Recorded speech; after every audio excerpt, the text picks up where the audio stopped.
या ठिकाणी शहराध्यक्ष प्रशांतदादा जगताप, अरुण आप्पा निमन यांचं या ठिकाणी स्वागत, एमईएचे चेअरमन प्रशांतदादा जगताप यांचंही स्वागत, अरुण आप्पांचं या ठिकाणी स्वागत आणि शेवटचा सत्कार रवींद्र भाऊ धंगेकर,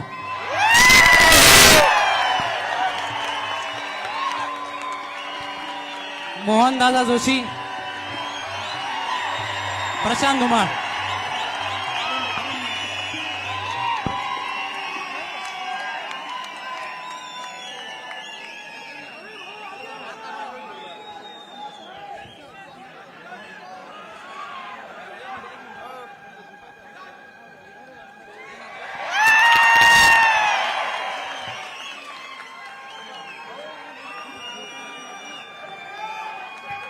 आमदार अशोक पवार यांचा या ठिकाणी सन्मान होतोय.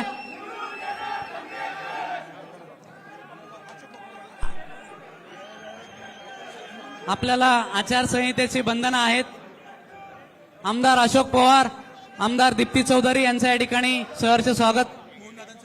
मोहनदादा जोशी, आपल्या पाठीमागं भीष्म पितामहासारखं उभा राहिलेले मोहनदादा जोशी यांचा सन्मान या ठिकाणी होईल. आणि आता आपण अंकुश अण्णा काकडे यांचंही स्वागत, चंद्रकांत मोकाटे यांचंही स्वागत, प्रशांतदादा जगताप त्यांचं स्वागत. आणि आता मी विकास अण्णा पासलकर यांना विनंती करतो की अस्वस्थ तरुणाई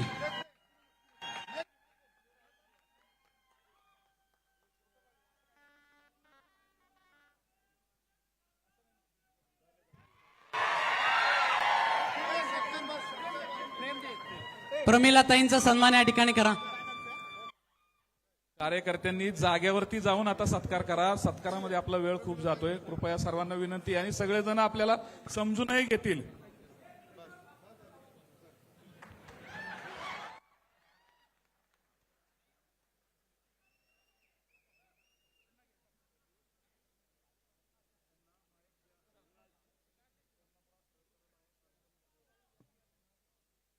पुण्यातल्या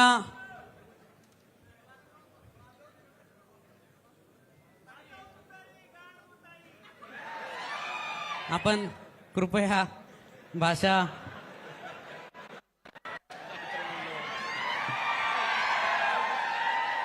ही सगळी तरुणाई इतकी अस्वस्थ असताना आम्ही पुणे शहरात प्रत्येक तरुणाईपर्यंत पोहोचलो.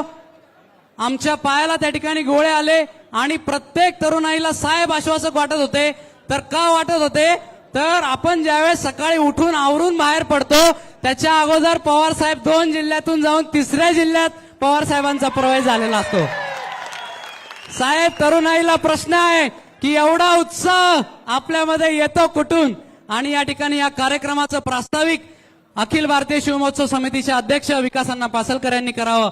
अस्वस्थ तरुणाई आणि आश्वासक साहेब विकास अण्णा पासलकर.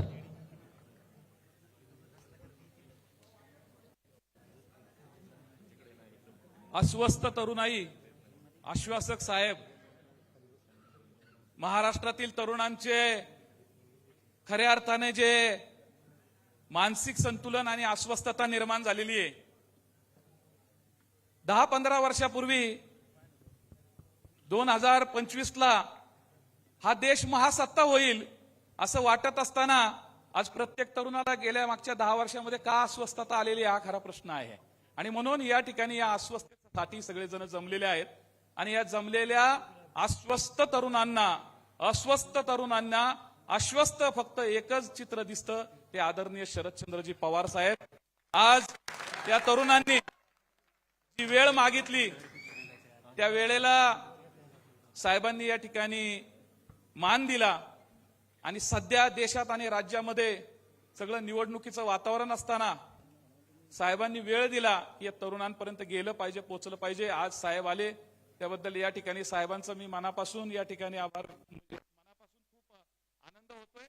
आणि या ठिकाणी त्याचबरोबर भूषण राजे होळकर हे आपले यशवंतराव होळकरांचे वंशज या ठिकाणी आलेले आहेत. त्यांचं ठिकाणी इंदूरवरून ते या ठिकाणी आलेले आहेत. त्यांचं सुद्धा या ठिकाणी सहर्ष असं स्वागत. त्याचबरोबर ज्यांनी आम्हाला गेल्या 10-20 वर्षामध्ये या महाराष्ट्रामध्ये सामाजिक चळवळ, जाती जाती अंतामधला भेद मिटवला पाहिजे आणि आपण सगळी शेतकऱ्याची, बहुजनांची पोरं आहोत हा विचार दिला, त्या मराठा सेवा संघाचे संस्थापक अध्यक्ष आदरणीय पुरुषोत्तम खेडेकर साहेब आज 10 वर्षानंतर पुण्यामध्ये या कार्यक्रमासाठी उपस्थित आहेत. त्याचबरोबर युक्रांच्या माध्यमातून महाराष्ट्रामध्ये आणि महाराष्ट्राच्या बाहेर सुद्धा सामाजिक दृष्ट्या हा देश, इथली भूमी धर्मवादामध्ये कुठं अडकू नये, धार्मिकतेने लोकांचं जीवन हे उद्ध्वस्त होतं, हे युक्रांच्या माध्यमातून ज्यांनी महाराष्ट्राच्या आणि देशाच्या कानाकोपऱ्यापर्यंत पोहोचवलं ते डॉक्टर कुमार सप्तर्षी साहेब या ठिकाणी आज आमच्या विनंतीला मान देऊन या ठिकाणी उपस्थित राहिले, त्यांचं सुद्धा या ठिकाणी स्वागत करतो. आमच्या शिक्षण क्षेत्रामधल्या प्रमिलताई गायकवाड असतील, आमचे आमदार अशोकरावजी पवार साहेब असतील, अंकुशांना काकडे असतील, दीप्तीताई चौधरी असतील, आमचे ऍडव्होकेट मगाशी सांगितलं की गेल्या 20 वर्षामध्ये अनेक सामाजिक क्षेत्रामध्ये काम करत असताना अनेक गुन्हे आमच्यावरती झाले, परंतु आम्ही त्या गुन्ह्यांमधून सही सलामत बाहेर येत असताना ज्यांनी आम्हाला मदत केली ते ऍडव्होकेट मिलनजी पवार. पुणे शहरामध्ये हे अशा धामधुमीच्या वातावरणात कोण कुठल्या गल्लीतनं कोण कुठं पळून जाईल अशा अस्वस्थ वातावरणामध्ये एक शिलेदार मावळा या ठिकाणी राष्ट्रवादी काँग्रेस पक्षाची धुरा सांभाळते ते प्रशांतजी दादा जगताप. त्याचबरोबर आमच्या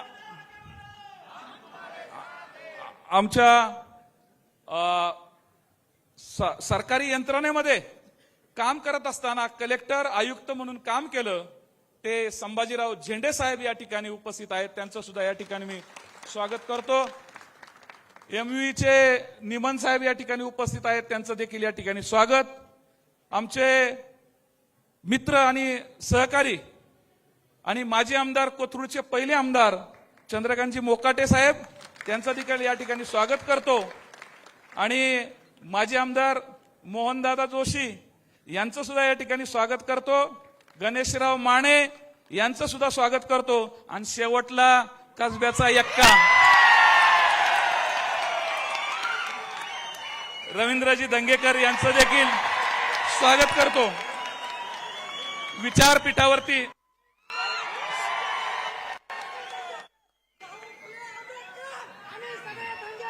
एक मिनिट, आपण छत्रपती शिवरायांपासून सुरू झालेली शृंखला शिवशाहू फुले आंबेडकर या विचारधारेमध्ये तयार होत असताना आज तरुणांना का अस्वस्थता वाटते? आता हे सगळेजण महाराष्ट्रातले आणि देशातले सगळे नेते सांगतात की तरुण हे क्रांती करू शकतात, तरुण हे क्रांती करू शकतात, तरुण हे सगळं बदलू शकतात. परंतु मित्रहो, हे अर्ध सत्य आहे. तरुण हे क्रांती करू शकत नाही, वैचारिक तरुण क्रांती करू शकतात, हे लक्षात ठेवा. आणि दुसरे जे तुम्ही म्हणता ना की जे वेड्यात वीर दौडले, त्या पद्धतीने हे तरुण जर खऱ्या अर्थाने वैचारिक वसा आणि वारसा घेतला तर ती क्रांती या देशाला परिवर्तनाच्या दिशेने घेऊन जाते. कारण या क्रांतीची बीजे ज्यांनी रोवली ते छत्रपती शिवाजी महाराज, शिव फुले शाहू आंबेडकर. ही जी आपली जी शृंखला आहे, या शृंखलेने या देशामध्ये, या राज्यामध्ये एक वेगळाच आयाम आपल्या समोर घालून दिलेला आहे. आणि म्हणून या तरुणांना दिशा देण्यासाठी, या तरुणाईचा अस्वस्थता तरुण का आहे तर गेल्या अनेक वर्षाचा आपण अभ्यास केला तर आज साहेब हे एमपीएससी मधले नुसते तरुण नसून इंजिनिअरिंगच्या क्षेत्रामधले तरुण आहेत, वेगवेगळ्या क्षेत्रामधले तरुण आहेत. परंतु त्या तरुणांना 2 वर्षापूर्वी 3 वर्षापूर्वी परीक्षा होते आणि त्या परीक्षेचा रिझल्ट लागल्यानंतर नियुक्ती मात्र पुढच्या 2 वर्षांनी होते. ही अत्यंत महाराष्ट्रातली सध्याची परिस्थिती आहे. आणि ज्या मागच्या कालखंडामध्ये अनेक केसेस किंवा अनेक विषय घेऊन महाराष्ट्राच्या मंत्रालयामध्ये जात असताना माझ्या समोर PSIच्या अनेक मुली होत्या. त्या मुली, त्यांची केस पहिल्या सरकारमध्ये देवेंद्रजी फडणवीस मुख्यमंत्री असताना त्यांची केस तिथं सुरू झाली, ती आजपर्यंत सुद्धा मिटलेली नाहीये. त्यामधल्या निम्म्या मुलींची लग्न सुद्धा आई वडिलांनी लावून दिली. ही खऱ्या अर्थाने महाराष्ट्रामध्ये अत्यंत महिला, मुली आणि तरुण हे अस्वस्थ आहेत. आज साहेब खेड्यापाड्यातली ही मुलं ज्या पद्धतीने मराठवाड्यामधनं विदर्भामधनं पुणे शहरामध्ये येतात आणि पुणे शहरामध्ये येत असताना त्यांच्या रोजीरोटीचा त्यांना राहण्यापासून या ठिकाणी त्यांनी वास्तव्य करणं, त्याबरोबर त्यांची मेस असेल, हे सगळं असेल, हा खर्च, क्लासेस, हे सगळं करत असताना त्या तरुणांना आमची परीक्षा खरोखर होईल का, व्यवस्थित होईल का, ते आम्हाला मार्क्स खरे मिळतील का? कारण या देशामध्ये, या राज्यामध्ये अशी परिस्थिती आहे की मुलं परीक्षा 1 महिन्यानी 2 महिन्यांनी परीक्षा देणार आहेत, परंतु त्या मुलांना कुठल्याही पद्धतीचं आचारसंहिता किंवा याची कल्पना अधिकाऱ्यांना नव्हती का? आज आचारसंहिता या देशामध्ये लागलेली असताना आज हजारो मुलं परीक्षेपासून वंचित राहणार. 2 महिने या मुलांनी या पुणे शहरामध्ये किंवा इतर ठिकाणी कसे काढायचे? आणि म्हणून ही अस्वस्थता संपूर्ण महाराष्ट्रभर पसरलेली आहे. ही अस्वस्थता केवळ नोकरी लागत नाहीये म्हणून पसरलेली नाहीये, तर ही अस्वस्थता जाती जातीमध्ये भेद सुद्धा निर्माण झालेला आहे, धर्माधर्मामध्ये सुद्धा भेद निर्माण झालेला आहे. आज साहेब पुणे शहरामध्ये खेडेकर साहेबांना माहिती आहे, कुमार सप्तर्षी सरांना माहिती आहे. आज या विद्यार्थ्यांबरोबर गेल्या 10 दिवसामध्ये काम करत असताना त्या अगोदर सुद्धा माहिती होतं की या ठिकाणी हॉस्टेलमध्ये सुद्धा आता सगळ्या जाती जातीची मुलं एकत्र राहायला लागलेली आहेत. अरे कुठे ते आमच्या खेडेगावामध्ये 20 वर्षापूर्वी, 25 वर्षापूर्वी, 30 वर्षापूर्वी कुठली जात माहीत नव्हतं. आम्हाला इस्लामच्या बरोबर जेवण करत होतो, कांबळे बरोबर काहीतरी करत होतो, आमच्या गुरुनाथ गोसावी असेल, एकत्र आम्ही होतो. आम्ही गावच्या गावगाड्यामध्ये कधीही आम्हाला जात ही आमच्या डोक्यात आलेली नाही.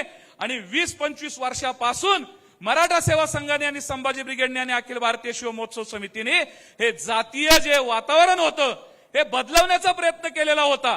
परंतु हे वातावरण बदलत असताना अलीकडे 10 वर्षामध्ये या महाराष्ट्राचा बिहार करून टाकलेला आहे.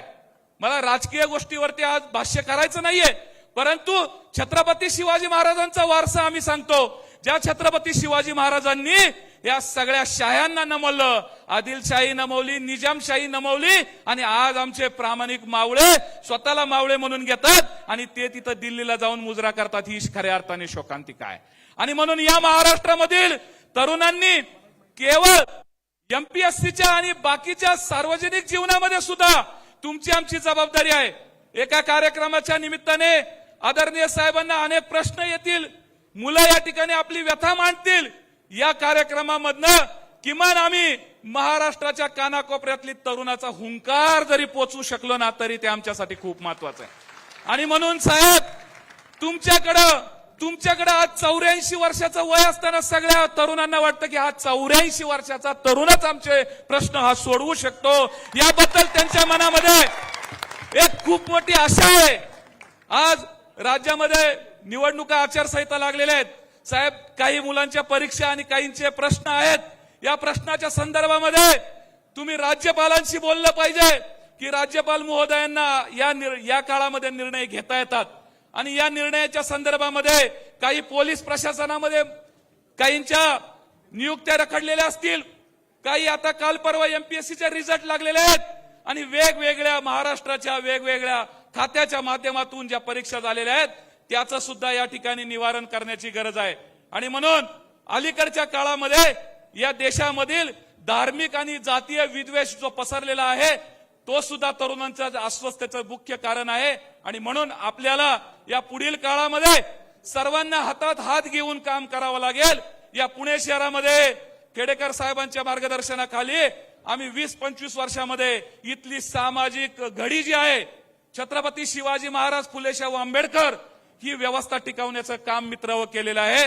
त्याच्यासाठी आम्हाला अनेक अडचणी आलेल्या आहेत. या अडचणीवरती मात देऊन या ठिकाणी ज्या संकट काळामध्ये छत्रपती शिवाजी महाराजांनी ज्या संकटांना मात दिली, आज तोच छत्रपती शिवाजी महाराजांचा विचार घेऊन आदरणीय पवार साहेब सुद्धा या संकटाला तोंड देत आहेत. मित्रांनो लक्षात घ्या, दिल्लीचे सत्ताधीश आहेत आणि ते सत्ताधीश आमच्या इथल्या मावळ्यांना, घरादारांना घरदार हे फोडत आहेत.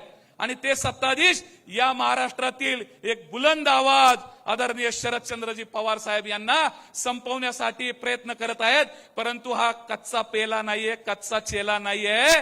हा या ठिकाणी आमच्या शारदाबाई गोविंदराव पवारांच्या पोटी जन्माला आलेला हा हिरा आहे, हे लक्षात घ्या. जसा आमच्या जिजाऊंनी शिवबा घडवला, खेडेकर साहेब सांगतात की आमचा शिवबा असा घडला की औरंगजेबाच्या दरबारात सुद्धा ज्यावेळेस शिवबा गेले होते त्यावेळेस शिवबाला बघायला सुद्धा तिथले सगळेजण अस्वस्थ झालेले होते, सगळेजण उत्सुक होते आणि अस्वस्थता ही होती की हा शिवबा या दरबारात सुद्धा काही घडवून आणू शकतो आणि या दिल्लीची सत्ता पालथी करू शकतो. हा तिथल्या लोकांना सुद्धा एक वेगळा आत्मविश्वास होता आणि म्हणून त्याच पावलावरती पाऊल टाकणारे आदरणीय शरदचंद्रजी पवार साहेब या महाराष्ट्राचं आणि या देशाचं चित्र बदलू शकतात, तरुणांना नवी दिशा देऊ शकतात आणि यासाठी तुमच्या आमच्या सर्वांच्या जिव्हाळ्याच्या प्रश्नासाठी 24 तास आम्ही या पुणे शहरामध्ये तुमचे प्रश्न सोडवण्यासाठी कायम कटिबद्ध आहोत. या देशाला आणि या राज्याला आपल्याला खऱ्या अर्थाने नवी दिशा द्यायची आहे आणि म्हणून इतिहासामध्ये अनेक या ठिकाणी षडयंत्रकारी लोक होते, त्यांनी या राज्याचा इतिहास, भूगोल आणि राजकारण सगळंच बदललेलं आहे. म्हणून हे अनाजी पंत सुद्धा तुम्हाला आम्हाला ओळखण्याची गरज आहे आणि या अनाजी पंतांच्या वैचारिक दिवाळखोरी म्हणा त्याला, त्या वैचारिक दिवाळखोरीने महाराष्ट्रामधील संपूर्ण अस्वस्थता देखील पसरलेली आहे की आज काय होईल, महाराष्ट्रासमोर काय प्रश्न येतील.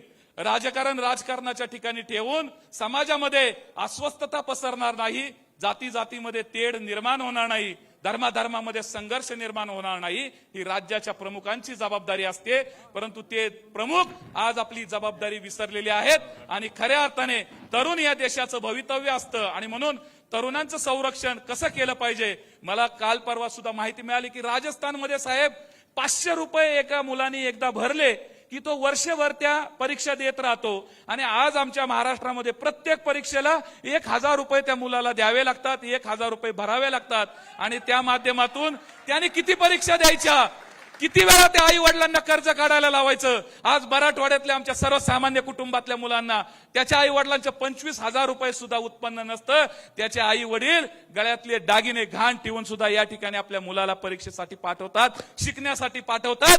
का तर ती आई आस लावून बसलेली असती की माझा मुलगा कधीतरी PSI होईल, माझा मुलगा तहसीलदार होईल, माझा मुलगा काहीतरी तलाठी तरी होईल. अशा पद्धतीने ती बिचारी त्याच्या शिक्षणाच्या माध्यमातून तो काहीतरी घराचं दाराचं आपलं भवितव्य उज्ज्वल करेल अशा पद्धतीची ती आस लावून बसलेली असती. त्या माय माऊलीचे अश्रू देखील पुसण्याचं काम साहेब आपण केलं पाहिजे, कारण ही महाराष्ट्रातील तरुणाई ही एखाद्याला डोक्यावरती घेते आणि हीच तरुणाई एखाद्याला पायदळी सुद्धा तुडवते. हा सुद्धा इतिहास या ठिकाणी आपण लक्षात घेतला पाहिजे आणि म्हणून इतिहासाच्या अंगाने बोलत असताना अनेक विषयावरती बोलायचं होतं, परंतु आज या ठिकाणी आपल्याला ज्यांना ऐकायचंय ती अत्यंत महत्वाची आणि मौल्यवान माणसं आहेत, ज्यांचं खऱ्या अर्थाने जतन आपण केलं पाहिजे, ती आज या ठिकाणी आलेली आहेत. या सर्व कार्यक्रमासाठी विराज तावरे, प्रशांतजी जुमाळ आणि आमचे आंधळे बंधू या सर्वांनी जी मेहनत घेतली, त्या सर्वांनी जी ताकद लावली आणि सगळ्या तरुणाईनी या ठिकाणी या कार्यक्रमाचा उत्साह वाढवला, त्याबद्दल पुनश्च एकदा सगळ्यांचं या ठिकाणी पुन्हा एकदा अभिनंदन करतो आणि या ठिकाणी थांबतो. जय जिजाऊ, जय शिवराय. धन्यवाद अण्णा.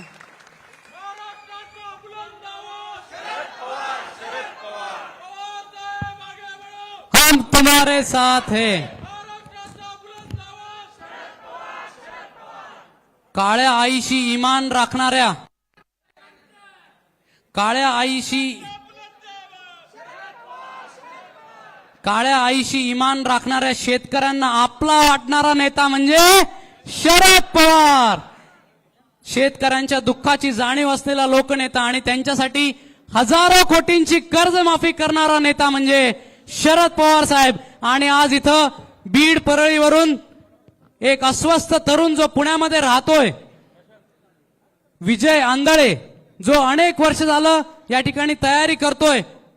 विजय आंधळे या ठिकाणी आलेला आहे. पवार साहेबांची वेळ घेण्यापासून सर्व तरुणाईपर्यंत काम करण्याचं धाडस या धडाडीच्या तरुणाने दाखवलंय. हा कार्यक्रम पवार साहेबांनी दिल्यापासून विजय 1 मिनिट सुद्धा त्या ठिकाणी थांबला नाही. त्या अस्वस्थ तरुणाईचा प्रतिनिधी विजय आंधळे, मी याला विनंती करतो की 2 मिनिटांमध्ये आपली अस्वस्थता पवार साहेबांसमोर व्यक्त करावी.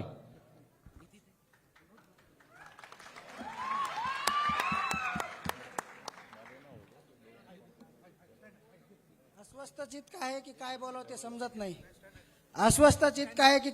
ते समजत नाही. त्यात विराज सरांनी सांगितलं की 2 मिनिटात बोलू, त्याच्यामुळे मी अजूनच अस्वस्थ झालोय.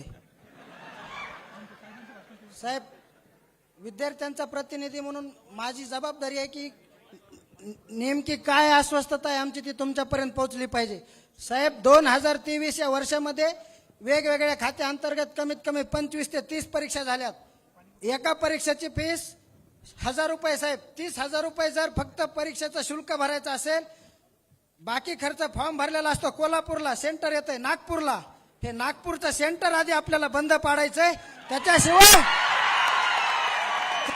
त्याच्याशिवाय आपले प्रश्न सुटणार नाही. माझी अशी विनंती आहे साहेब, मराठवाड्यातल्या शेतकऱ्याला 30,000 रुपये सुद्धा उत्पन्न नाही. माझ्याकडे खतबिया घेतलेल्या पावत्या आहेत. माझं बिल झालंय 25,000 रुपये. माझ्याकडे सोयाबीनची पट्टी आहे. सोयाबीनचं उत्पन्न झालंय 17,700 रुपये. मी माझ्या आईला सांगितलं होतं की आई, दिवाळीच्या अगोदर परीक्षेचं आमचं नोटिफिकेशन आलं. आई म्हणलं मी दिवाळीला येणार नाही, कारण पेरणीच्या तोंडावर 16 जूनला आमची परीक्षा आहे. 16 जूनला परीक्षा आहे. साहेब, मी दिवाळीला गेलो नाही. मी आणि माझी बहीण आम्ही 2 जण इथं शिकतात. 20,000 रुपये महिन्याला लागतात. 20,000 रुपये कुठून आणायचे? 17,700. 2023 माझ्या वडिलाचं उत्पन्न आहे. अशी परिस्थिती असताना आणि दिवाळीला मी गेलो नाही. साहेब, 28 एप्रिलला आमची राज्यसेवेची परीक्षा होती. 20 दिवस झालं आयोगानं नोटिफिकेशन काढलंय. अनिश्चित काळासाठी परीक्षा पुढे ढकलली. आता माझ्या समोर प्रश्न आहे की जून नंतरचे पैसे मी कुठून आणणार आहे? ही फक्त माझी नाही, इथं बसलेल्या सगळ्या पोरांची तीच परिस्थिती आहे. साहेब, 15 रुपयाला वडापाव झालाय. ह्या सगळ्या तरुणांना विचारा. रविवारी संध्याकाळी उपाशी असतात का नाही विचारा. साहेब, रविवारी संध्याकाळी सगळे तरुण उपाशी असतात. मेस बंद असते. 10,000 रुपये फक्त राहण्याचा आणि खाण्याचा आणि अभ्यासिकेचा खर्च 10,000 रुपये. साहेब, शेतकऱ्याच्या जातीला ते परवडत नाहीत.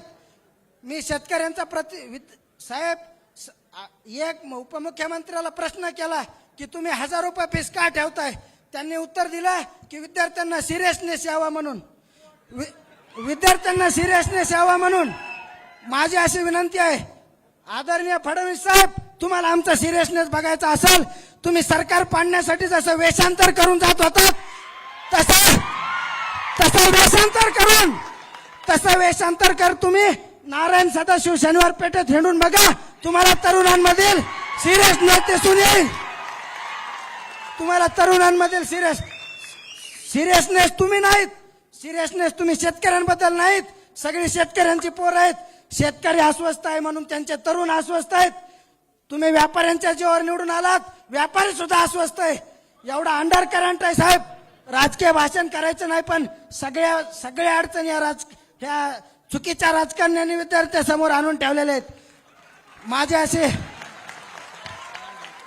साहेब, हर हर महादेव म्हणल्यानंतर जेवढी ऊर्जा मावळ्याने येत होती, तेवढी महाराष्ट्राचा बुलंद आवाज शरद पवार म्हणल्यानंतर या तरुणांमध्ये येते. साहेब,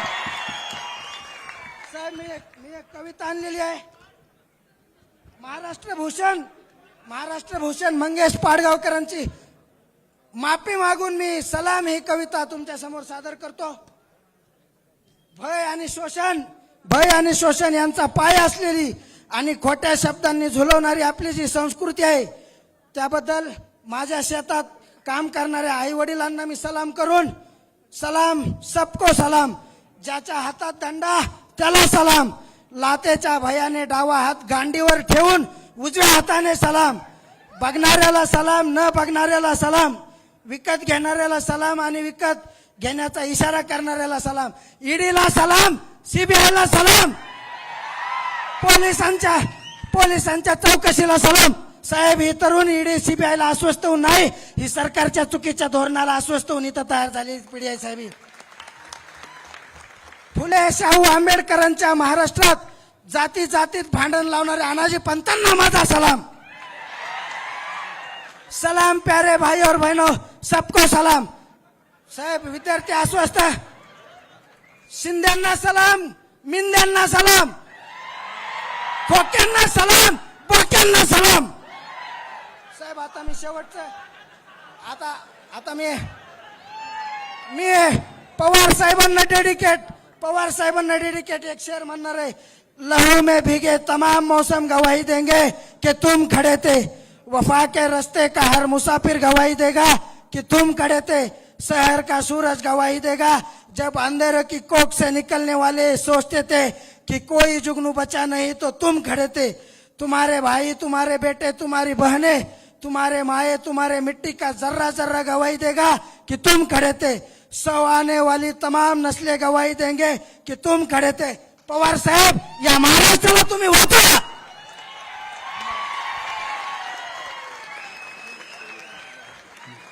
मला वाटतं विजयची जी बॉडी व्हायब्रेट होत होती त्याचा शब्द आणि शब्द हा सच्चा होता. शब्द आणि शब्द हा आपल्या अस्वस्थतेचं प्रतीक होता. अरे महाराष्ट्रात असं कुठलं गाव नाही जिथं पवार साहेबांचा वावर नाही. महाराष्ट्रात असं कुठलं क्षेत्र नाही जिथं पवार साहेबांचा वावर नाही. उद्योग, कला, क्रीडा, साहित्य, नृत्य, नाट्य, संगीत सगळ्यांना आपला वाटणारा देशाचा नेता म्हणजे शरद पवार साहेब. आणि आता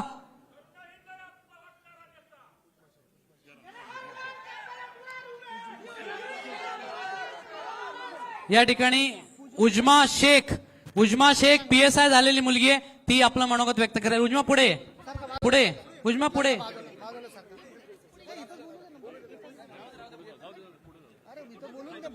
बोल तिथून बोल.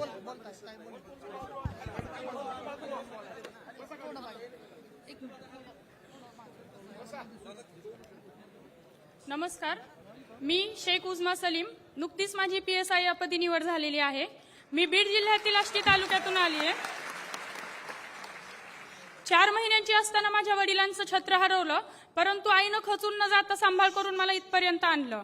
माझी आई ही जिल्हा परिषद शाळेत खिचडी बनवण्याचं काम करते. माझा कौटुंबिक संघर्ष हा खूप मोठा आहे, परंतु 4-5 वर्षापासून MPSC करते ना, तो संघर्ष हा माझा त्या संघर्षापेक्षाही जास्त मोठा ठरलाय. 2019 मध्ये मी MPSC करायला सुरुवात केली. 2020 ची PSI ची परीक्षा दिली. 3 वर्षानंतर 2023 मध्ये माझा निकाल लागला आणि दुर्दैवानं माझं सिलेक्शन राहून गेलं. परंतु वेटिंग लिस्ट मधून माझं सिलेक्शन होणार याची मला खात्री होती. जे मुलं PSI ला जॉईन करत नाहीत त्यांच्या जागी नंतर जे प्रतीक्षा यादीत मुलं असतात त्यांचं सिलेक्शन केलं जातं. यासाठी आम्ही भूक तहान विसरून कंटिन्यू पाठपुरावा करत होतो, परंतु आम्हाला प्रशासनात काही मदतच मिळत नव्हती. एके दिवशी मंत्रालयात गेलेलो असताना प्रमोद पाटील सरांच्या मदतीनं आम्ही रोहित दादांना भेटलो. आज दादा इथं आलेले नाहीयेत, परंतु दादांनी आम्हाला त्यावेळी खूप मदत केली. दादांनी आम्हाला मदतीचा विश्वासही दिला आणि आमचं म्हणणं जे ते सगळं व्यवस्थितपणे ऐकून घेतलं. दादांनी आम्हाला गद्रे साहेबांकडे नेलं. साहेबांनीही DG ऑफिसला कॉल केला आणि प्रतीक्षा यादी लवकरात लवकर लागावी यासाठी विनंती केली. 18 मार्च रोजी आमची प्रतीक्षा यादी झाली आणि आम्ही 17 जण PSI झालो. तसेच गृह विभागाचे जे सचिव आहेत अमोल पाटणकर सर, त्यांनी आम्हाला खूप मदत केली. यासाठी मी माननीय रोहित दादा आणि माननीय पाटणकर सर यांची खूप खूप आभारी आहे. साहेब, मी तुम्हाला एक विनंती करते की जे MPSC चे निकाल आहेत ते लवकरात लवकर लागण्यात यावेत. त्याच्यानंतर त्यांना नियुक्त्या सुद्धा लवकर द्याव्या आणि जे वेटिंग लिस्ट मधून मुलांचे पुन्हा सिलेक्शन होतात त्याची ही प्रोसेस फास्ट व्हावी यासाठी एक कायदा करण्यात यावा. साहेब, मी जरी आज PSI झाले तरी सुद्धा इथे समोर माझ्या मैत्रिणी आहेत जे की रडत होत्या त्या स्टेजच्या मागे. याचं कारण असं आहे की आयोगानं जो ग्राउंडचा क्रायटेरिया आहे तो खूप टफ केला आहे, जो की मुलींसाठी खूप अवघड आहे. 2021 ला 1.5 वर्ष भेटून सुद्धा 112 जागांपैकी फक्त 64 मुली पास झाल्या. एकीकडे आपण महिला सबलीकरणाच्या गोष्टी करतो आणि दुसरीकडे महिलांचं खच्चीकरण होत आहे आणि 20 वर्षांमध्ये हे पहिल्यांदाच होत आहे. साहेब, तुम्हाला विनंती आहे की या मुद्द्याकडे तुम्ही आवर्जून लक्ष द्यावं. मला इथं बोलण्याची संधी दिली त्याबद्दल मी तुमची आभारी आहे. जय हिंद, जय महाराष्ट्र.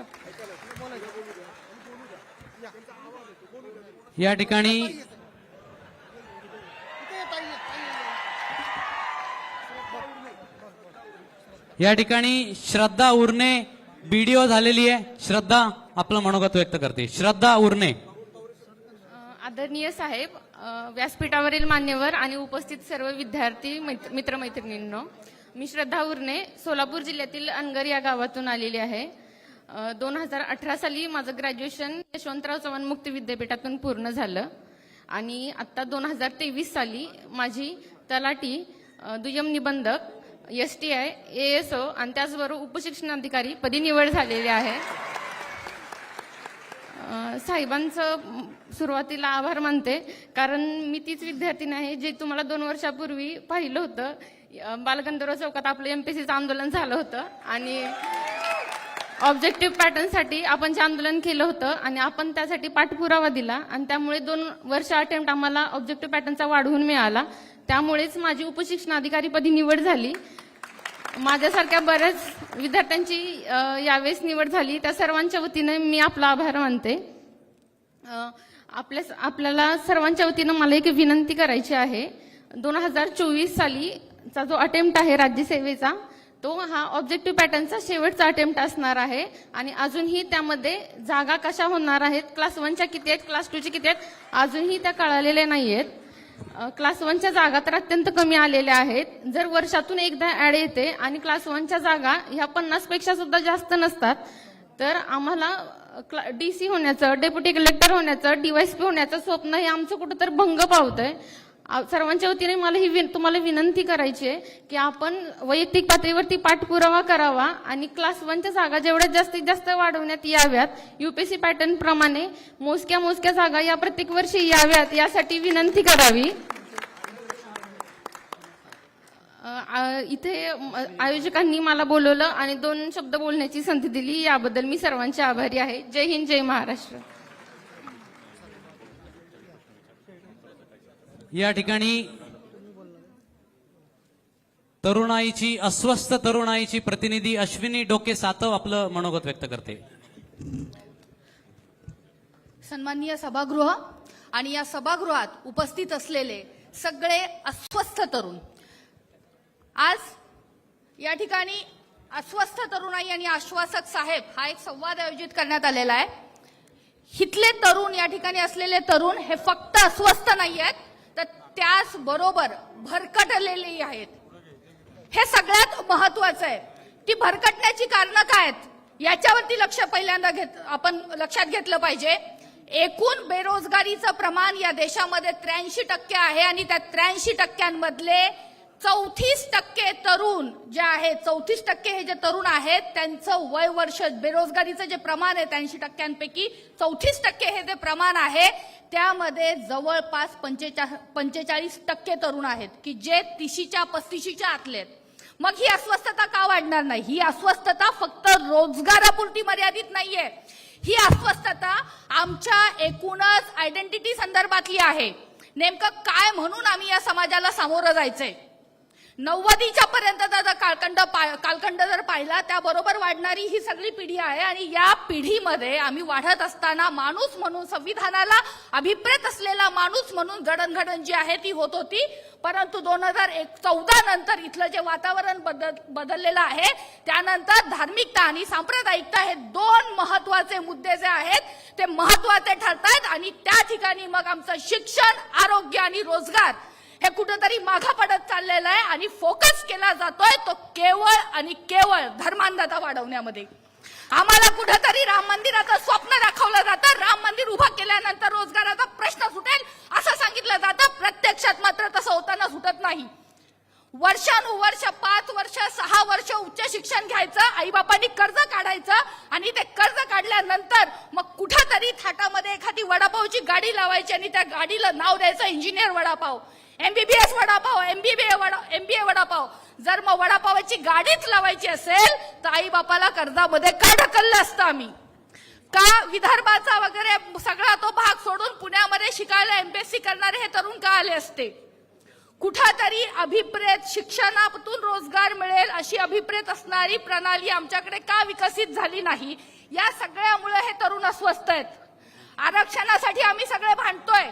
आरक्षण आम्हाला मिळणं गरजेचंच आहे, पण दुसरीकडे त्याचबरोबर सरकारी नोकऱ्या आणि सरकारी शिक्षणाच्या जागा ह्या कमी केल्या जातात. म्हणून सुद्धा आम्ही तरुण जे आहेत, हे सगळे तरुण मित्र जे आहेत ते अस्वस्थ आहेत आणि ह्या अस्वस्थ तरुणाच्या अस्वस्थतेला कुठेतरी वाट रिकामी करून देणं, त्यांचं म्हणणं जे आहे ते ऐकून घेणं हे खूप महत्वाचं वाटतं. आज या ठिकाणी या सगळ्या इलेक्शनच्या धामधुपीमध्ये तुम्ही जो वेळ दिलात आणि हे ऐकून घेतलं त्यासाठी तुमचे खरोखरच आभार. धन्यवाद.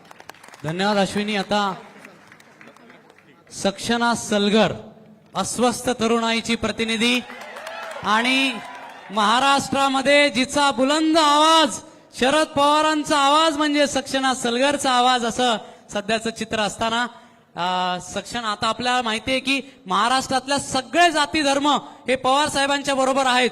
महाराष्ट्रातल्या सगळ्या जाती या महाराष्ट्रातल्या पवार साहेबांच्या बरोबर आहेत. महाराष्ट्रातल्या प्रत्येक जातीतले तरुण हे पवार साहेबांबरोबर आहेत. तसेच एक धनगर समाजाची प्रतिनिधी म्हणून या ठिकाणी सक्षणा सलगर, जी एमई इलेक्ट्रॉनिक्स अँड टेलिकम्युनिकेशन आहे, ती सुद्धा अस्वस्थ आहे. आपलं मनोगत व्यक्त करेल 2 मिनिटांमध्ये सक्षणा. नमस्कार. आज या ठिकाणी या मंचावरती तुम्हा माझ्या सर्वांचे नेते, महाराष्ट्राचा बुलंद आवाज तुम्ही मगाशी म्हणत होतात. खरं तर मी असं म्हणेन, होळकर साहेब तुम्ही महाराज इथं उपस्थित आहात, दंगेकर साहेब सर्व उपस्थित आहात. अरे हा महाराष्ट्राचा आवाज नाही, आपल्या महाराष्ट्राला आर्त आवाज ऐकून घ्या. हा हिंदुस्थानचा बुलंद आवाज आहे आणि या बुलंद आवाजाला बुलंद करण्याचं काम तुमचं, माझं आणि सर्वांचं आहे. तुम्हा सगळ्यांना वाले ही राष्ट्रवादी काँग्रेस पार्टीची कार्यकर्ता आहे म्हणून बोलते. सगळ्या पोरांना माझं सांगणं आहे, मगाशी इथं बसलेले पोरं मला म्हटले ताई कधी आलात. मी सुद्धा तुमच्यासारखीच मराठवाड्याच्या धाराशिव उस्मानाबाद जिल्ह्यातल्या एका खेड्यातली मुलगी आहे आणि जिच्या आई वडिलांनी ज्वारी सोयाबीन काढलेलं आहे. या शेतकऱ्यांची मी मुलगी आहे आणि शेतकऱ्याच्या याचा मला सार्थ अभिमान आहे. आज तुम्हा सगळ्यांचे प्रश्न मी बघत होते. मगाशी एक मुलगी, आता ह्या व्हिडिओ झालेल्या, त्या सांगत होत्या तुम्हा सगळ्यांना हजार रुपये वसूल करायचे आणि ह्या मोदी शहांनी यांची टगेगिरी करायची. ही जर टगेगिरी थांबवायची असेल तर यंदाच्या रिंगणामध्ये, लोकसभेच्या रिंगणामध्ये यांना आसमान दाखवण्याची जबाबदारी तुमची, माझी आहे. तुम्हाला मी सांगते, तुम्ही कोणी घाबरू नका. हे मोदी शहांचे ईडीबीडी तुम्हाला काय करत नाही हो. अरे आपण कष्टाने इथं आलेलो आहेत, आपले आई वडील कष्ट करतात. 50 खोके आणि तुम्ही एकदम ओके म्हणतायत. अंकुशांना विदर्भामध्ये वर्ध्यामध्ये गेले होते मी 2 महिन्याखाली. तिथं खाली बसलेले ग्रामपंचायतीचे सरपंच म्हणले माजलेले बोके. मी म्हटलं ही भाषा नकोय, तर ते म्हणले ताई हो आम्ही यंदा ठरवलेलं आहे म्हणे. जसं मी विचारलं दंगेकर साहेब, आता एका ठिकाणी आम्ही चहा घेण्यासाठी थांबलो होतो, पुणेकर काय म्हणतात, यंदाचा खासदार दंगेकर. ईडी बीडी सीडी काय नाही. आणि या देशामध्ये ज्यांनी नाव अव्वल केलंय, एकदा नाही, दोनदा नाही, 9 वेळा महासंसद रत्न. 4 दिवस मी दौंडमध्ये होते. हे महाशय देवेंद्रजी इंदापूरमध्ये होते. अहो गावगाड्यामध्ये, गावागावात, चप्प्या चप्प्यात लोक म्हणतात महाराष्ट्राचा बुलंद आवाज शरद पवार, शरद पवार. त्यामुळे तरुणांना मला सांगायचं, ही निवडणूक तुम्ही हातात घ्या. अभ्यास करण्याबरोबरच या लोकशाहीचं जतन, संवर्धन करणं, प्रोटेक्ट करणं, दिस इज अवर मॉरल रिस्पॉन्सिबिलिटी. मी तर म्हणेन प्रायोरिटीने तुम्ही या निवडणुकीमध्ये भाग घ्या. ही गरज आहे. या अमित शहा मोदींना महाराष्ट्राचा आवाज काय दाबायचा आहे ते विचारलं पाहिजे. अरे या महाराष्ट्राची संस्कृती आहे, छत्रपती शिवरायांचा विचार आहे. मागच्या 500 वर्षाखाली शिवराय दिल्ली समोर झुकले नव्हते आणि आज शरद पवार नावाचं वादळ दिल्लीला झुकवल्याशिवाय राहणार नाही. हा प्रण तुम्ही आम्ही घ्यायचा आहे. ही आपली लढाई आहे. उर्दू मध्ये एक शेर आहे, गिरते हैं शेर सवार ही मैदाने जंग में. अरे गिरते हैं शेर सवार ही मैदाने जंग में, वो तिफल क्या गिरे, वो तिफल क्या गिरे जो घुटनों के बल चले, जो घुटनों के बल चले. त्यामुळे मी जास्त काही बोलत नाही. एकच म्हणेन, मुलांनो, तरुणींनो आणि पुणेकरांनो, महाराष्ट्राच्या भागातून आलेल्या सर्व लोकांनो, ही निवडणूक आपण हातात घ्यायची आणि दाखवायचंय कुणी गुजरात महाराष्ट्राला चालवू शकत नाही.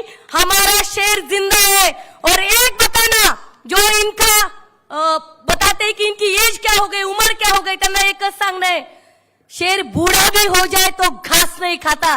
Tiger is back, Sharad Pawar. जय हिंद, जय महाराज. थँक्यू.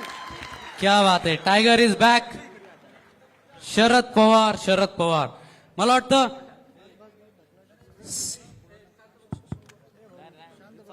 या ठिकाणी सार संपत आहे असं वाटत असताना मी मैदानात उभा आहे आणि मी लढणार आहे. ती लढण्याची प्रेरणा म्हणजे शरद पवार साहेब. आणि आता अस्वस्थ तरुणाईचं प्रतीक आणि अनेक वर्ष विद्यार्थ्यांचं आणि युवकांचं नेतृत्व केलेले युक्रांचे 84 वर्षाचे कुमार सप्तर्षी सर. माझे परम मित्र 65 वर्षा कॉलेजपासून बरोबर असलेले माननीय शरद पवार, मला इथे निमंत्रित केलेले विकास पासलकर, चंद्रकांत मोकांडे, धंगेकर आणि खेडकर सारखे खेडेकरांसारखे सिनियर माणसं आणि मित्रांनो, सर्वांना नमस्कार, राम राम, सलाम अलैकुम आणि जय भीम, जय मल्हार. एक लक्षात ठेवा की तुमचे प्रश्न आम्हाला माहीत आहेत आणि तुमच्या वाट्याला निराशा आलेली आहे. तुमचं भवितव्य कुठून काढायचं, संपवायचं असं आहे. कारण त्यांना असे तरुण पाहिजेत आजच्या सत्ताधाऱ्यांना की जे बुद्धी चालवणारच नाहीत.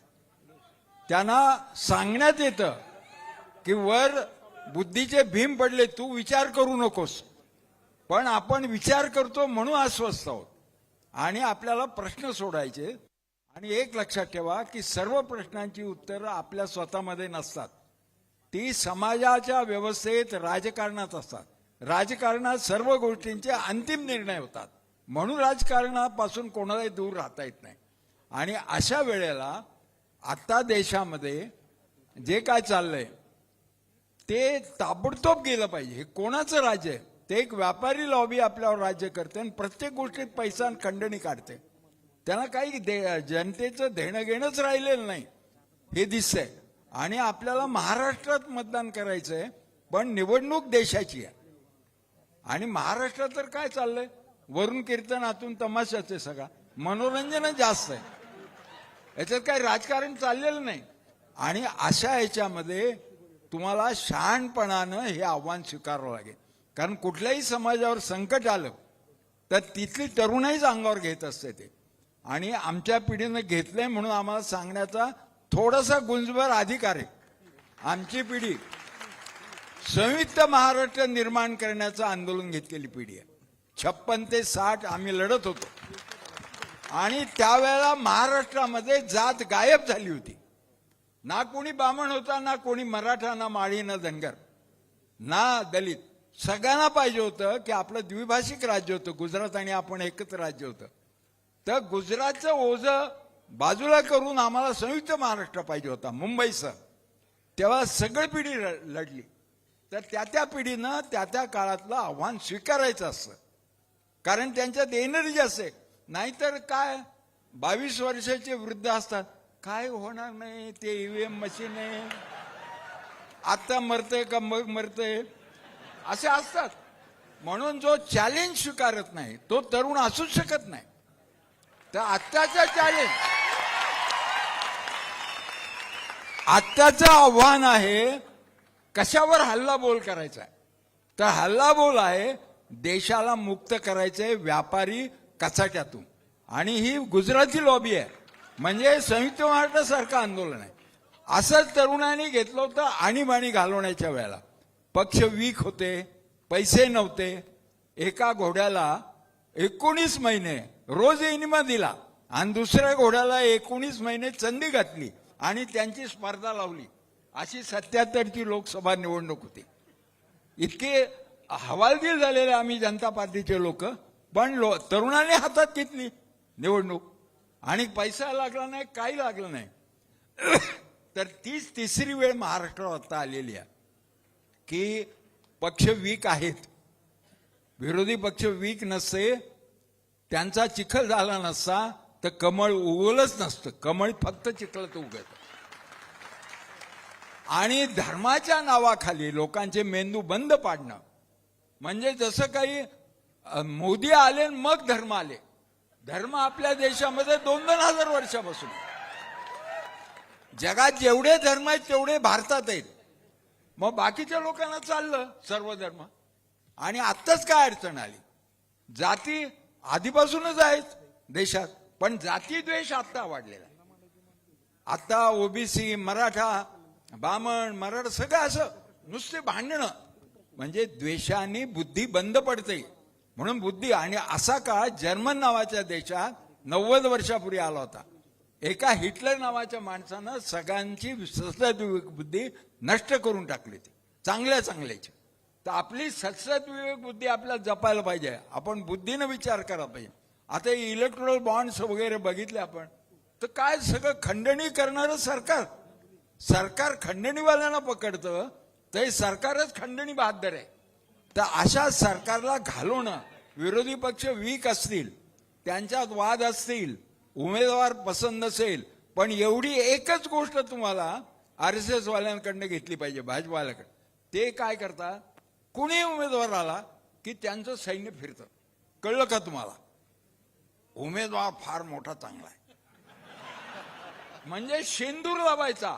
आधीचा दगड त्याला लावला शेंदूर, त्याला झाला मसोबा. आणि आपण मात्र आपल्याच उमेदवाराबद्दल बोलत असतो, पण उमेदवाराशिवाय निवडणूक होत नसते, हे लक्षात ठेवा. आणि म्हणून उमेदवार आमचा बेस्ट उमेदवार धंगेकर आहे असं म्हणतो. शिकणाऱ्यांनी काय दिवे लावलेत म्हणून त्याचं शिक्षण हे काढू नका, कारण त्याने जीवन शिक्षण घेतले, समाजातून शिकलाय, तो अनुभवाने शिकलाय. धंगेकर बेस्ट आहे हेच बोललं पाहिजे इथून पुढे मतदान होईपर्यंत. मग नंतर आपण त्याला शिकवणी लावू, तो भाग वेगळा बरं का. तर मित्रांनो, ही इलेक्शन साधी सुधी नाही, ही देशाचं भवितव्य घडवणार. त्याच्यात तुमचंही भवितव्य. आमच्याकडे गांधी भवनला मी अध्यक्ष आहे, तिथं अभ्यासिका, ते मुलांच्या बरोबर बसतो मी. तर मी सांगतो, शेतकऱ्यांचं वाटोळं केल्यानंतर त्यांच्या आत्महत्या सुरू झाल्या. बहुतेक स्पर्धा परीक्षांच्या मुलांच्या आत्महत्याची लाट येण्याचा धोका आहे. इतकी निराशा आहे, इतकं छळ चाललाय त्यांचा, हे पाहतो ना आम्ही. पण याचंच रूपांतर पराक्रमात करता येतं. आणि तो सगळा पराक्रम म्हणजे आता या भाजप नावाच्या, आणि त्यात हिंदू आणि राम यांचा सूत्रम संबंध नाही. म्हणजे हिंदू धर्माचा आणि हिंदुत्वाचा बिलकुल संबंध नाही. हिंदू धर्म सहनशीलता, प्रेम, शेजार धर्म हे शिकवतो, म्हणून सगळे 8 धर्म रमत राहिले एकमेकांशी मित्रत्वानं. हिंदुत्व मात्र हिंसा, द्वेष, म्हणजे दुसरे माणूसच नाही. म्हणजे जसं हिटलरनी सांगितलं, जीव हा माणूसच नसतो. म्हणजे ज्या वेळेला मोदी आले तेव्हापासून मी टीव्हीवर म्हणतोय की हा माणसाला निवडून दिलं लोकांनी म्हणून आपण पंतप्रधान मानू, परंतु मी त्याला पाहू शकत नाही स्वतः. कारण आम्ही गुजरातमध्ये काम करायला गेलो होतो त्या दंग्यानंतर 2001 सालच्या त्या निर्वासित छावण्यात. तर भट्टीमध्ये 8-8 माणसं टाकली. माणूस टाकू शकतो दुसऱ्या माणसाला. ह्या करवऱ्याचं बीज असेल, जर तो दंगा झाला नसता तर मोदी नावाचा माणूस देशाला माहीत झाला नसता. तर हे सगळं लक्षात घेऊन आता आपलं परम कर्तव्य आहे की उरलेले प्रत्येक तास, प्रत्येक दिवस हा आपण निवडून आणा. आणि शेवटचं एक सांगतो, कारण तसं पुष्कळ आहे, पण आता एवढ्यात की पुण्यामध्ये गेल्या 30-40 वर्षात जो खासदार निवडून येतो त्याचं वर राज्य येतं. म्हणजे पुण्याच्या लोकांवर एक विशेष जबाबदारी. पुण्याचा जो जो कलमाडी आला तर वर UP येतं, इथं बापट आले तर वर मोदी येतं, शिरोळे आले तर अटल येतात. तर आपल्याला एक पुण्य आहे की फक्त पुण्यात काम करून आपण देशातलं राज्य आणू शकतो. तर ते आपल्याला करायचंय. इथं जर दंगेकर निवडून आले तर मोदी जातील, दंगेकर पडले तर मोदी येतील. हे सत्य वास्तव लक्षात ठेवून आजपासून, कारण मतदान आपलं नसतं, इतरांनाही शिकवावं लागतं, तर इतरांना पटवावं लागतं आणि त्यावेळेला बदल होतो. तर हे परिवर्तनाची लाट अंगावर घ्यावी सर्व तरुणांनी, अशी मी त्यांना विनंती करतो आणि या ठिकाणी थांबतो. मला वाटतं खेडेकर साहेब बोलणार आहेत, परंतु मी या ठिकाणी सांगू इच्छितो की इतकी सगळी तरुणाई बघून ऑपोजिट इतकी अस्वस्थता तयार झालेली आहे की या ठिकाणी मी सांगू शकत नाही, एवढे फोन येतात. आदरणीय पुरुषोत्तम खेडेकर साहेब. जय जाऊ मित्रांनो, सर्वप्रथम जिजाऊचं अभिवादन करून आज विकास, प्रशांत, विराज या सर्व मंडळींनी अस्वस्थ तरुणाई आणि अस्वस्थ साहेब हा जो एक अत्यंत आजच्या काळाला आणि आजच्या या संपूर्ण देशाला गरज असलेला कार्यक्रम आयोजित केलेला आहे, आणि अशा जागतिक तरुणाईंचं एक आश्वासक चित्र आणि आश्वासक चेहरा असलेले आपल्या सर्वांचे तरुण आदरणीय पवार साहेब, आदरणीय युवराज भूषणराजे होळकर, सर्व उपस्थित तरुण मंडळी आणि आपल्या सर्वांचं भावी प्रेरणास्थान पुढे दिल्लीपर्यंत जातील असे रवींद्रजी घनगेकर आणि सर्व बंधू आणि भगिनींनो, जे काही सगळं आहे तुमची सर्व अस्वस्थता छत्रपती शिवाजी महाराजांच्या काळामध्ये जेव्हा ही अडचण आली होती, या देशाचा इतिहास आहे की जेव्हा जेव्हा हा देश अडचणीत आला तेव्हा तेव्हा महाराष्ट्र उभा राहिलेला आहे. आजचे शिवाजी साहेब झालेले आहेत. आपण मावळे होऊन दिल्ली ताब्यात घेऊ, तोपर्यंत अस्वस्थता थांबणार नाही. एवढं आपलं कृतीतून आपण सर्वांनी दाखवून द्यावं एवढी विनंती करतो आणि थांबतो. धन्यवाद. जय जिजाऊ.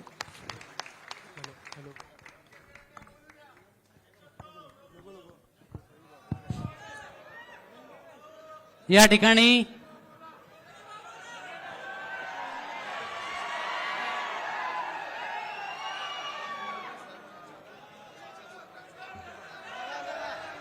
ठिकाणी यशवंतराव होळकर यांचे वंशज माननीय श्री भूषणसिंह राजे होळकर महाराज आपल्याला मार्गदर्शन करतील. मुलांच्या वतीनं मला वाटतंय आपल्या सगळ्यांच्या भावना पोचलेल्या आहेत आणि मी सुद्धा इच्छुक आहे. आदरणीय धंगेकर साहेबांना पहिले आपण ऐकूयात, मग बोलूया.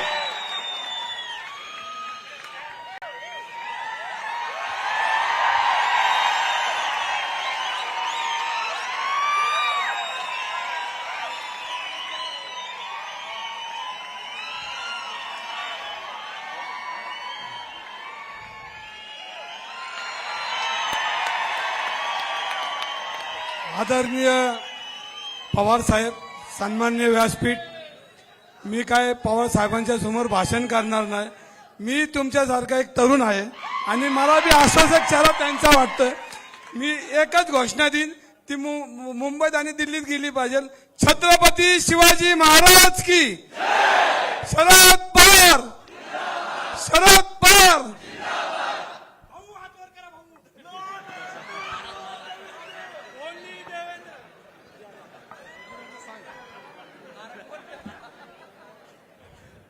सर्व महापुरुष, राष्ट्रपुरुष आणि शहीद जवान यांना मी अभिवादन करतो. मंचावर उपस्थित आदरणीय साहेब आणि सर्वच सन्माननीय व्यासपीठ आणि विशेष करून माझ्या समोर जमलेला हा माझा सर्व तरुण मित्र परिवार, तुमचा सगळ्यांचा उत्साह पाहून मला कुठेतरी असं वाटतंय की मी पुन्हा माझ्या कॉलेजच्या दिवसात आलोय आणि हा सगळा माझा मित्र परिवार आहे आणि एका विषयाला घेऊन आपण कुठेतरी एकत्र आलेलो आहोत. हा जुनून असाच जिवंत ठेवायचा आहे, कारण हा आपला जो जोश आहे, हा जो आपला जोश आहे तो योग्य दिशेने आणि योग्य वेळी बाहेर जर पडला तरच आपल्या सगळ्या प्रश्नांना वाचा फुटणार आहे. मागच्या 2 दिवसांपूर्वी मला विकासदादा पासलकरांचा फोन आला. आमचे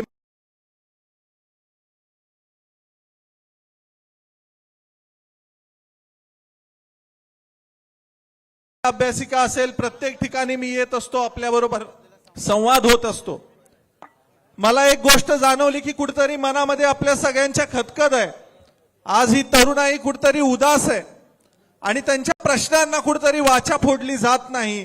आणि मी एका मिनिटात होकार दिला, म्हटलं नाही मी निश्चित येणार, इथं येणार, कारण तुमचा प्रत्येकाचा प्रश्न हा मला माझ्या जीवाचा प्रश्न वाटतो, माझा प्रश्न वाटतो. आणि जिथं संघर्ष आहे, जिथं अडचण आहे, तिथं होळकर आहे. होळकर कधी संघर्षाला घाबरलेले नाहीत.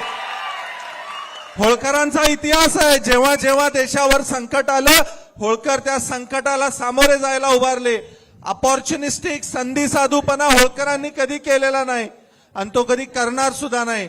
आणि त्यामुळे तुमच्या सगळ्या तरुणांच्या बरोबर तितक्याच ताकदीनं आज मी उभं राहायला इथं आलोय. तुमचे सगळे प्रश्न मी जाणून आहे. मागे अनेक आंदोलनं आपली झाली, आंदोलनाचं पुढं काय झालं? नुसती गाजरं दिली गेली, एकही प्रश्नाला उत्तर मिळालं नाही. मुबलक फी आकारली जाते, कशासाठी? आज तुम्ही ज्या भागातून येता, ग्रामीण भागातून येता, कोण शेतकऱ्याची मुलं आहेत, कोण गावगाड्यात काम करणाऱ्या साध्या गरीब माणसांची मुलं आहेत, समाजाच्या वेगवेगळ्या घटकातून तुम्ही इथं आलेला आहात. आई वडिलांनी पोटाला चिमटा काढून तुमच्या शिक्षणाची इथं व्यवस्था केली. मग या तरुणांसाठी हे सरकार आहे की कुणासाठी आहे? मग तुमच्या फीसच्या वेळेला तरुणांना जाणीव झाली पाहिजे असं